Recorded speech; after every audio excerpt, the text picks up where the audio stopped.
सची जी, बहुत बहुत धन्यवाद आप। और देखिए, सबसे बड़ी बात यह है कि पिछले 3 साल से जो हम लोग मेहनत कर रहे थे, आज उसका ही नतीजा है कि सहारा वालों को अब सफाई, कम से कम सफाई देनी पड़ रही है कि हम ऐसे कर रहे हैं, हम वैसे कर रहे हैं या जो भी कर रहे हैं। तो बिहार में चूंकि अभी इलेक्शन है, तो झारखंड के बाद हमारा पूरा मुहिम, हमारी पूरी टीम जो है, विश्व भारती जनसेवा संस्थान की पूरी टीम जो है बिहार में लग गई है। और सुदामा प्रसाद जो हमारे आरा के माननीय सांसद हैं, उनके नेतृत्व में बिहार में इस पूरी मुहिम को हम लोग आगे बढ़ा रहे हैं। उसी में आपने देखा होगा कि 2 तारीख को हमारी एक हर जिले से लोगों को हमने बुलाया था रिप्रेजेंटेटिव के रूप में कि बिहार में हमें अब बहुत बड़ा कार्यक्रम करना है सहारा के खिलाफ। उसके लिए हमने पूरी अपनी अपना आंदोलन कैसे आगे बढ़ाएंगे, उसकी पूरी रूपरेखा हम लोग तैयार करने के लिए लोगों को बुलाए। इसके बाद आप देखेंगे कि पटना के गांधी मैदान में एक बहुत बड़ी रैली हम लोग करेंगे और उसके बाद बिहार के हर डिस्ट्रिक्ट के दौरे पर निकलेंगे। आज उसके ही चलते देखिए कि सहारा इतने बैकफुट पर आई हुई है। इनके सारे अधिकारियों पर अभी गिरफ्तारी की तलवार झारखंड में लटक रही है। और दूसरा, बिहार का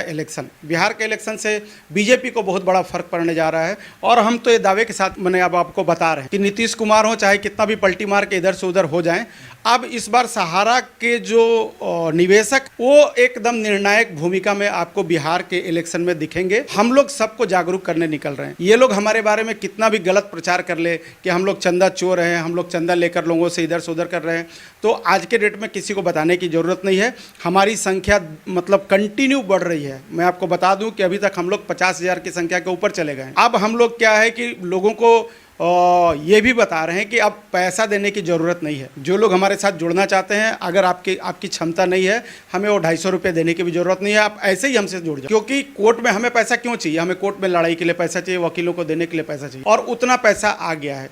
उसके अलावा और भी बहुत सारे बड़े बड़े लोग, बड़े बड़े जो समाज सेवी हैं, वो हमारे साथ जुड़ गए हैं हमारी मुहिम में। वो लोग देख रहे हैं कि हम बहुत ही ईमानदारी से लोगों के लिए काम कर रहे हैं। तो अब पैसे की दिक्कत हमको नहीं है। अब इनको जो बोलना है बोलते रहें। हम इनके गिरेबान तक बिल्कुल पहुंच गए हैं। जो ये लोग हमारा धन लूट कर बैठ गए हैं, हमें ये लोग बोलते हैं चंदा चोर। आप हमें देख रहे हो, हम कौन बोल रहा है? सहारा वाले लोग चिट्ठी लिखकर बोल रहे हैं। ये सहारा वाले लोग, इनके 4 पेज की चिट्ठी, बिहार के एक माननीय विधायक को इन्होंने चिट्ठी लिखा है कि हम CRCS के माध्यम से हर डिस्ट्रिक्ट के इतने लोगों को करीब 600 करोड़ रुपया वापस किए हैं। लिया कितना है? अब मैं वही मैं आपको अब बोलना चाह रहा था। आप ये तो बता रहे हो कि 600 करोड़ रुपया आपने वापस किया, आप ये नहीं बता रहे हो कि बिहार का कितना करोड़ रुपया आपने लूटा है।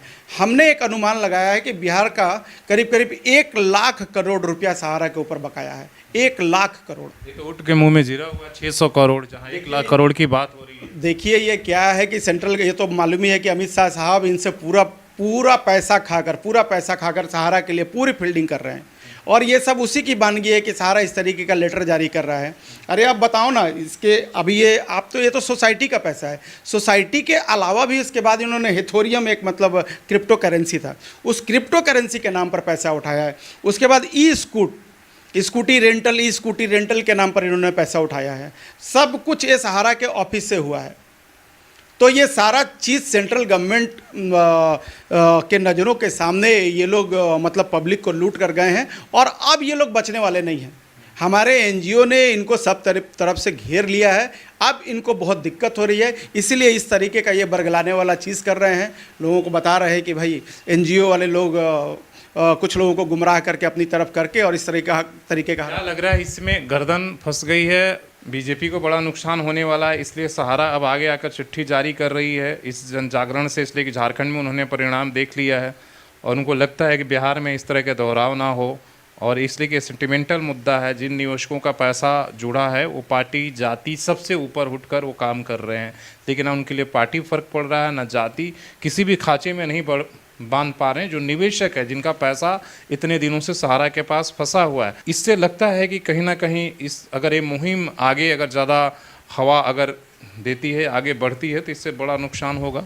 देखिए, अब इस मुहिम को आगे बढ़ने से कोई रोक नहीं सकता है। हम लोगों ने पूरा अपना मतलब अपने आप को इस चीज़ में झोंक दिया है कि सहारा इंडिया जब तक पैसा वापस नहीं करेगी, सहारा हो या सरकार हो, हम इनको कहीं से भी छोड़ने वाले नहीं हैं। और ये जो सहारा इंडिया लेटर जारी कर रही है, वो सरकार के सह पे ही जारी कर रही है, क्योंकि सरकार खुलकर आ नहीं सकती है, क्योंकि सरकार को वोट का भी डर है। इसलिए ये सहारा के माध्यम से ये लेटर जारी करवा कर लोगों को गुमराह, ये जस्ट मतलब आपको भ्रमित करने का एक संदेश दिया जा रहा है। के झांसे में नहीं आना है। बिल्कुल झांसे में नहीं आना है, और लोग झांसे में नहीं आ रहे हैं। जिनका 50 लाख 1 करोड़ रुपया फंसा हुआ है, उसको किसी को 10,000 20,000 50,000 रुपया देकर आप क्या साबित करना चाहते हो? हम अमित शाह से ये पूछना चाहते हैं, आप 10,000 रुपया देकर हमें क्या साबित करना चाहते हैं? मेरा 5 लाख से ऊपर है तो आप ये बोल रहे हो कि आप अपना IT रिटर्न दिखाओ। हम सर आपको IT रिटर्न भी दिखाने के लिए तैयार है, आप पहले हमें पैसा तो दो, हमारा पैसा वापस करो, हम आपको दिखाएंगे कि हम पैसा कहाँ से लेकर आए हैं। बगैर पैसा रिटर्न कौन मांगने लगा? CRCS मांग रही है।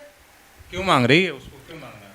उनका कहना है कि आप पैसा कहाँ से लाए ये बताइए, पहले आप पैसा दो तो। हम पैसा जमा किए तो उस समय आपने नहीं पूछा, अब आप हमसे मांगेंगे कि देने के समय कि आप पहले पैसा बताओ तब पैसा देंगे। इनकम टैक्स का भी क्या रूल है? हमारी सैलरी आती है उसमें से कटती है, या जब हम 1 साल का पूरा हमारा इनकम आया उसके बाद हम अपना रिटर्न फाइल करते हैं, तो हमने जो पैसा सहारा को दिया है आप विथ इंटरेस्ट पहले हमें वापस कर दो, उसके बाद आप बताइए कि इस पैसे पर इतना इंटरेस्ट बना या आप पैसा कहाँ से लाएं। अगर हम चोरी करके लाए हमें जेल में डाल देना, अगर हमने प्रूफ दे दिया तो पहले पैसा तो दे दो। नहीं, डराने का कार्यक्रम शुरू है। देखिए पैसा आप मांगो ही मत। नहीं, ये शुरू से ही मतलब CRCS पोर्टल जब से बना उसमें तो 100 तरह की खामियां हैं, 100 तरह की खामियां हैं। अभी तक तो मार्च 2023 तक का ही पोर्टल एक्सेप्ट कर रहा था, जिनका पैसा पूरा हो गया है। उसके बाद जिनका पैसा पूरा हुआ तो पोर्टल ले ही नहीं रहा है, और आप दे भी क्या रहे हो 10,000 20,000 50,000, क्या करेंगे हम लोगों को पैसा लेकर? और आपने जब पोर्टल बनाया तो आपने कहा था कि 1 साल के अंदर सबका पैसा वापस कर देंगे। आज ये 3रा साल चल रहा है, आप कोर्ट में जाकर फिर 1 साल का समय ले लिए हो और अभी पोर्टल पर कोई काम नहीं हो रहा, पोर्टल ठप पड़ा हुआ है। तो अब जो बिहार का इलेक्शन है, बिहार के इलेक्शन में अमित शाह साहब को अब बहुत दिक्कत होने जा रही है। हमारा NGO इनको किसी भी रूप में छोड़ने वाला नहीं है। हमारा NGO इंडिया गठबंधन, जो लोग हमारे साथ आएंगे इंडिया गठबंधन के लोग, उसको लेकर हम लोग आगे बढ़ेंगे। बिहार के हर डिस्ट्रिक्ट में मुहिम छेड़ेंगे हम लोग, हर डिस्ट्रिक्ट में जाएंगे, लोगों को जगाएंगे कि सहारा के जो इन्वेस्टर हैं वो कम से कम BJP और जब तक आपके नीतीश कुमार साहब उनके साथ हैं, इन लोगों को वोट कतई न दिया जाए। सवाल अब झारखंड पर आते हैं। झारखंड पर जब ईडी का यहाँ पर जब हुआ था, सहारा में एंट्री हुआ था, तभी हम लोगों ने बातचीत में कहा था कि भाई एक तरफ झारखंड में CID बड़ी अग्रेसिव तरीके से बढ़ रही है, गिरफ्तारी की ओर, वारंट जारी हो रहा है, सहारा के अधिकारी कोर्ट तक जाते हैं कि भाई वारंट को रोक लिया जाए, जमानत पहले ही मिल जाए उनको, और CID की जांच पर। तभी हम लोग कहते हैं कि भाई ईडी अचानक इस मामले में हुई, क्या ईडी आने से सहारा के निवेशकों को खुश होना चाहिए, या लग रहा है कि झारखंड के जो CID बढ़ रही है उसको रोकने की कोशिश हो रही है? अब तो पिक्चर धीरे धीरे साफ हो रहा है, जिस तरीके से इस मामले को जो लेकर जो DGP थे वो बढ़ रहे हैं, अब तो उनके ऊपर ही संकट तलवार लटक गया है। गृह मंत्रालय रिमाइंडर पर रिमाइंडर दे रहा है कि भैया इनको हटाओ, रिटायर करो, इनका अवधि पूरा हो गया। क्या दिख रहा है कि इसमें सहारा भी कहीं पिक्चर में है? देखिए, ये तो मतलब बताने की ज़रूरत नहीं है कि जिस तरीके से झारखंड में सहारा वालों को हमने घेर लिया है, इससे कहीं ना कहीं सेंट्रल गवर्नमेंट भी बौखला रही है, और उसी की ही वानगी है कि वो ईडी को इधर उधर भेजकर कुछ कुछ कार्रवाई कर रही है। लेकिन क्या है कि डायरेक्टली ये लोग खुलकर नहीं आ सकते हैं। इससे क्या होगा कि पब्लिक को एकदम पता चल जाएगा कि आप खुलकर उनके फेवर में खड़े हो गए। और ये सरकार की तो शुरू से आदत रही है, पूंजीपतियों की सरकार रही है, लेकिन इस मामले में कहीं ना कहीं सेंट्रल गवर्नमेंट भी फंसती हुई नज़र आ रही है। और इसीलिए ये लोग चाह रहे हैं कि जो हमारे DGP साहब हैं अनुराग गुप्ता, इनका कार्यकाल जो खत्म हो गया है, लेकिन चूंकि स्टेट गवर्नमेंट, स्टेट को अपना स्टेट भी चलाना है, उन्हें अनुराग गुप्ता में बहुत कुछ दिख रहा है और बहुत सारी चीज़ों पर वो कार्रवाई भी कर रहे हैं, तो उनको रिटेन करना चाहते हैं, उनको चाहते हैं कि उनको एक्सटेंशन दिया जाए। और ये स्टेट गवर्नमेंट का विशेष अधिकार है कि वो किसी भी, गृह मंत्रालय तो बार बार रिमाइंडर भेज रहा है कि हटाइए। देखिए गृह मंत्रालय को तो तकलीफ हो रही है ना, क्योंकि सहारा वालों से जो उन्होंने इतना माल खाया है, और उनके अगर अधिकारी पकड़कर झारखंड में अगर आ जाएंगे, जो आपको बहुत जल्दी दिखने को मिलेगा। कोर्ट ने क्या कहा? अभी कोर्ट में हमने देखा एक आदेश आया जिसमें भाई CID जांच से रोक लगाने पर कोर्ट ने मना कर दिया, बोला कि नहीं जांच तो हो सकता है। देखिए 2 दिन अभी कितनी तारीख को 27 या 26 तारीख को एक केस लगा था, उसके 3-4 दिन पहले इनका 2 केस था। केस नंबर मैं आपको बता देता हूँ, 270 और 275, स्वप्ना राय और OP श्रीवास्तव का केस था। तो उसमें इन्होंने 2 मुख्य किरदार हैं सहारा के। जी 2 मुख्य किरदार थे। तो उसमें एक्चुअली क्या हुआ कि हमारे वकील खड़े नहीं हो पाए, क्योंकि जिस दिन पहला हियरिंग होता है नॉर्मली दूसरी पार्टी को नोटिस होता है, तो हमारे वकील नहीं जा पाए। तो उन्होंने पहले ही दिन ये ऑर्डर पास कराने में उन्हें सफलता मिल गई कि सीआईडी कार्रवाई नहीं करेगी जब तक कोर्ट में केस चल रहा है। लेकिन उसके बाद फिर 27 तारीख को जयव्रत राय साहब, जब इनको 2 केसों में थोड़ी सफलता हाथ लग गई, इनके फेवर में ऑर्डर आ गया, तो 27 तारीख को जयव्रत राय ने भी अपना एक पिटिशन लगा दिया कि हमें भी इसी तरीके का रिलीफ मिल जाए। लेकिन उस दिन जब हमने देखा कि ये तो गड़बड़ हो रहा है, इनके फेवर में ये ऑर्डर चला गया, तब हमारे लॉयर फिर उस दिन खड़े हो गए और हमने खड़े होकर बहुत ही स्ट्रांगली अपोज किया कि ये सुप्रीम कोर्ट का ऑर्डर है कि किसी भी आर्थिक अपराधी को अग्रिम जमानत नहीं दी जाए और जांच को बाधित नहीं किया जाए। बाकायदा हमारे वकीलों ने वहाँ बहुत मैंने तरीके से जिरह किया और तुरंत कोर्ट ने इसका संज्ञान लिया और उन्होंने बोला उस 2 केस में जो हमने जो ऑर्डर पास किया उस ऑर्डर को हम निरस्त करते हैं और जांच की कार्रवाई चलती रहेगी। और जो ये है सहारा के लोग हैं वो पूरी तरीके से सीआईडी को सपोर्ट करें, अगर सपोर्ट नहीं करते हैं तो इस पर फिर हम फर्दर कार्रवाई करेंगे। मतलब गिरफ्तारी हो सकती है? 100% गिरफ्तारी सीआईडी के पास। सपोर्ट कर रहे हैं कि अभी भी भाग रहे हैं? देखिए ये तो सीआईडी का काम है सर, इसमें इसके बारे में अब हम नहीं बता सकते हैं कि सीआईडी ने जितना इनके खिलाफ में सबूत इकट्ठा किया है उन सबूतों के आधार पर इनको बुलाया जा रहा है। सीआईडी अपने काम में पूरी तरीके से आगे बढ़ रही है और आप देखेंगे अभी चूंकि सीआईडी कोर्ट में जो हमारे जज साहब थे उनका तबादला हो गया है, पिछले 20 दिन से वो जज वहाँ कोई बैठ नहीं रहा है, तो अब जो कार्रवाई है आपको बहुत तेज़ी से होती हुई दिखेगी। तेज़ी से होती रहेगी, लेकिन उधर भी जो बचाने वाले गिरोह हैं वो भी सहारा के लिए जो एक तरह से प्रोटेक्ट कर रहे हैं वो भी चुप नहीं बैठे हैं। उनके पास भी बहुत संसाधन है जो हर तरह से आप इस जांच को लटकाने भटकाने की कोशिश करेंगे, वो बिहार हो या झारखंड। लगता है कि आगे की लड़ाई बड़ी आसान है, जैसे हमने पहले ही हुआ था कि हो सकता है कि ईडी के बाद सीबीआई सबकी एंट्री हो जाएगी और सब कुछ जो राज्यों में चल रहा है वो सारा अधिकार अपने पास गृह मंत्रालय मंगा ले। ये तो बहुत अच्छा हो जाएगा ना, इससे तो क्लियर पता चल जाए कि गृह मंत्रालय जो है वो खुलकर सहारा के फेवर में बैटिंग कर रहा है, वो हमारे लिए भी अच्छा हो जाएगा। अभी भी आप लोगों को शक है, विश्वास है कि गृह मंत्रालय नहीं कर रहा? गृह मंत्रालय तो हम तो शुरू दिन से बोल रहे हैं, हम तो पहले दिन से ही आपको मैं बता रहा हूं कि ये अमित शाह साहब की पूरी चाल है, ये पूरी प्लानिंग 5,000 करोड़ पोर्टल बनाना, वहाँ 5,000 करोड़ रुपया लेकर आना जहाँ 2.5-3 लाख करोड़ रुपया बाकी है और उस 5,000 करोड़ में ही लोगों को फंसा देना और सहारा को एक तरीके से फिर से उनके ऑफिस खुलवाकर लोगों से पैसा, जो हमें चंदा चोर बता रहे हैं, वो जहाँ जहाँ सहारा की ऑफिस खुली हुई है ये लोग पोर्टल पर डिफिशियंसी दूर करवाने के नाम पे लोगों से 500, 1,000, 2,000 तक उगाही कर रहे हैं। हमारा तो हम तो खुली किताब है सर, हम तो 250 रुपया हमारा मेंबरशिप है, वो भी हमने कहा है कि जिनको नहीं इच्छा हो आप बगैर दिए बन जाओ, लेकिन बगैर लड़ाई लड़े आपकी पैसा किसी को मिलने नहीं जा रहा है।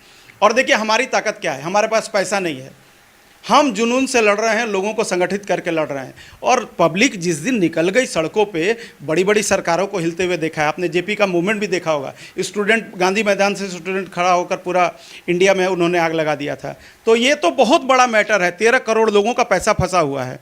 लोग जैसे जैसे जागरूक हो रहे हैं, जैसे जैसे उन्हें लग रहा है कि पैसा नहीं मिल रहा है, सबको समझ में आ रहा है। अभी कल मुझे आरएसएस के एक आदमी का रांची से फ़ोन आया था कि आरएसएस के उनका जो मीटिंग था उसमें उन लोगों ने ये मुद्दा उठा दिया। अब उनको भी लग रहा है कि नहीं, ये जो सरकार है, अमित शाह साहब हैं और मोदी जी हैं, ये हम लोगों के लिए काम नहीं कर रहे हैं। बहुत सारे बीजेपी वालों का भी पैसा लगा हुआ है। पैसा किसी एक आदमी का नहीं, तो ये तमाम सारे बिहार और झारखंड में जो डेवलपमेंट है आप उसको देख रहे थे, देश भर में चल रहा है। सहारा के निवेशक अब सड़कों पर हैं, एक तरीके से उनका बर्दाश्त का जो समय सीमा था वो पार हो गया। पिछले 12-13 सालों से ये लड़ाई लड़ी जा रही है, कोर्ट से लेकर आप देख रहे हैं सुप्रीम कोर्ट से लेकर और कहाँ कहाँ पर।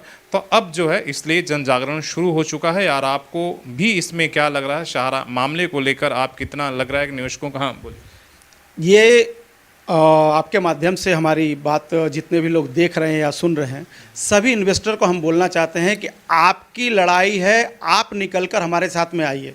सहारा आसानी से अब आपका पैसा नहीं देगा, ये मान के चलिए जो लोग नहीं निकल कर आएंगे उनका पैसा डूब जाएगा। विरोध का स्वर ही है, जहाँ पर हैं जैसे भी हैं, आप अपने राज्यों में, अपने जिला में आप इसका विरोध का जो स्वर है वो ज़रूर ऊंचा करिए, ताकि ये बात सरकार तक जाए। या सरकार जब तक मजबूर नहीं होगी, उस पर जब तक प्रेशर नहीं पड़ेगा, अब ये बात ये सामने दिखाई दे रही है, तब तक जो है ये पैसा निकालना मुश्किल होता जाएगा। इसलिए बहुत सारे ऐसे घोटाले हुए हैं, बहुत सारे ऐसे लोग हैं जो इस देश से पैसा लेकर भाग गए और धीरे धीरे समय के साथ लोग भूल गए। तो इस मामले में ऐसा ना हो, इसलिए कि 13 करोड़ निवेशक जो हैं वो एक बड़ी संख्या होती है, इसलिए इस लड़ाई को आगे बढ़ाते रहना है और इस वीडियोस को भी ज़्यादा से ज़्यादा शेयर करिए, लोगों तक पहुंचाइए। हमें भी जहां तक हो इस मुद्दे को लेकर, इसके आम लोगों के जनजीवन से जुड़ा हुआ हर आम आदमी का पैसा जो है वो सहारा में लगा हुआ है, वो किसी एक का पैसा नहीं है, कोई उनका अपना ये नहीं है। जितने भी पैसा वो देश के लोगों का पैसा है, इसलिए उन्हें मिलना चाहिए।